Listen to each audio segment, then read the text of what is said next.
Huwag kang mabahala, may nagbabantay sa dilim. Nakaabang sa sulok at may hawak na patalim. Di ka hahayaan na muli pang masaktan. Huwag ka nang matakot sa dilim. Ito ay kwento hango nang galing sa dalawang taong nagmamahalan. Ng kulay ang alay Elsa at Lando, at kahit parang pagkakataon ay nakakandado. Dahil magkalayo ang uri ng buhay ng estado, ng buhay ni Lando ay di nalalayo sa marami. Sinunog ng araw ang kulay ng balat at marami ng gano'n ang pawis ang kanyang naililig sa lupa, upang ang gutom ay di na musuklian pa ng luwa. Habang ang babaeng kanyang minamahal ay sagana, ngunit sa bilang sa pamilya ng di alintana makipagkapatao sa mga tulad niyang duka. Gayon pa magpatuloy ang pagmamahala na pinula ng pag-ibig. Huwag kang mabahala, may nagbabantay sa dilim.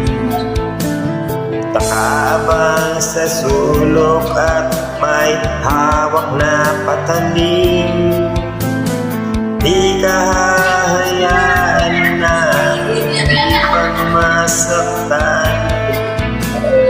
Huwag ka nang matakot sa dilim.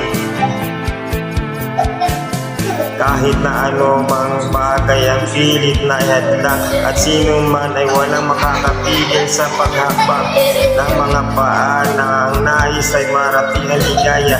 Niyayang magtanandinag at pupili na sumama. Hawak ang pangarap at pangako sa isa't isa. Nagpakalayo-layo, di na buhay na may kaba, dahil alam nila na sa bawat isa ay nakalaan, at ang pagmamahal ang tangi nilang sinasandalan. Wala nang ibang bagay pa silang mahihiling, kundi isang pamilya sa loob ng apat na dingding, at isang bubong na maaaring tawaging tahanan. Bakit may pangit na kabanatang kailangan daanan pa? Huwag kang mabahala, may nagbabantay sa dilim. Nakaabang sa sulok at may hawak na patalim.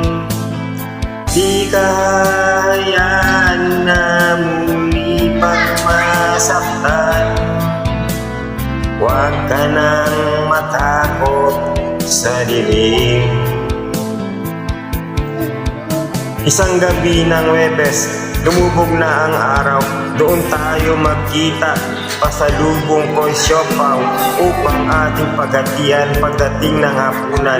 Meron palang nakaabang sa amin na kamalasan. Eskinita sa ermita, may sumaksa kay Elsa.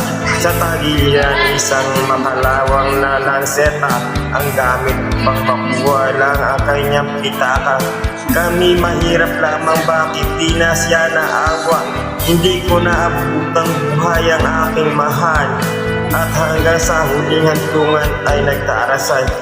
Bakit po ang laging lumalabas sa aking bibig? Palaboy-laboy ni walang landas. Akong sinusunod, baliw sa mata ng marami. Siguro nga di ko na kilala ang aking sarili. Pangalay taong rasa, may patalim na gamit, at ang tanging alam ay isang malungkot na awit. At ang sabi, huwag kang mabahala, may nagbabantay sa dilim. Nakaabang sa sulok at may hawak na patalim. Di ka hahayaan na muli pang masaktan.